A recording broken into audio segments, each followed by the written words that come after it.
Welcome back to our summer Bible study on Philippians. So, a little secret, I'm recording this about a month before you will actually see this. And sometimes the events of the day when I'm recording this impact the way I think about the individual verses. So, this is being recorded the day after we had the shooting in Uvalde at the end of the school year. And that contrasts somewhat to the message where Paul's telling this church, rejoice in the Lord always. Again, I say rejoice. And how do we live in the midst of those contrasts? And I think that sometimes Philippians has something to tell us about that. So Paul writes, I urge Euodia and I urge Syntyche to be of the same mind in the Lord. Yes, and I ask you also, my loyal companions, help these women, for they have struggled beside me in the work of the gospel, together with Clement and the rest of my co-workers, whose name are in the book of life. Rejoice in the Lord always. Again, I will say, rejoice. Let your gentleness be known to everyone. The Lord is near.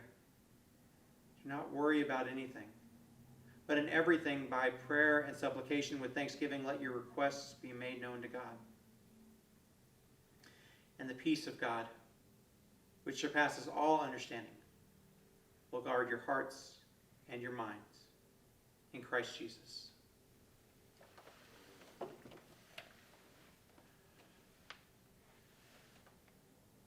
So sometimes life together as church can be hard, and sometimes there are disagreements, and perhaps Paul's aware of a disagreement between these two women of faith who he cares about and who he longs for them to share the same mind, but sometimes that's a reality of the life of faith, that we don't always agree, and yet part of that life of faith is always learning how to live in that disagreement while still considering one another sisters or brothers in Christ, people who are set aside for this work of the gospel, people who share so much more in common than our differences may seem to be at any one point. And there is the need for the broader community to help hold together sometimes these people, even in the midst of their disagreements. And the need for the prayer for the individuals and the community itself. You know, some days it's easier to rejoice than in others. And sometimes it's easier to feel joy than others. You know, and when we are grieving, sometimes joy can seem like a foreign emotion. And yet I do believe that there's something that calls us beyond the moment in which we live. Remember, Paul's writing this out of his captivity, out of being imprisoned. He's writing this to a community that's facing suffering. And yet, in the midst of that suffering, rejoice in the Lord always. Again, I say, rejoice. One of the things I've been grateful to have learned from many people who I've talked to who come from a different background than I am. People who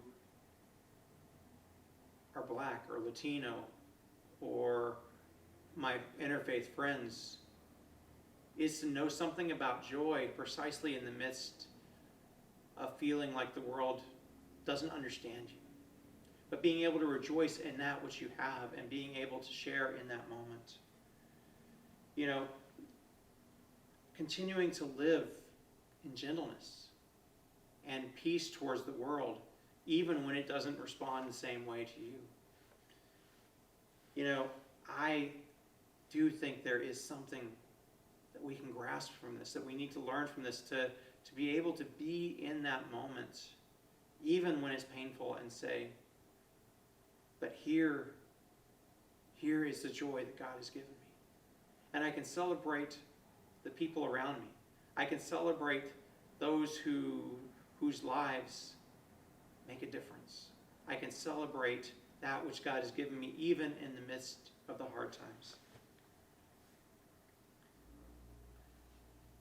And we need to be able to lean into that peace of God which surpasses all understanding, because there are so many things that I think make us grieve, make us weep about the way the world is.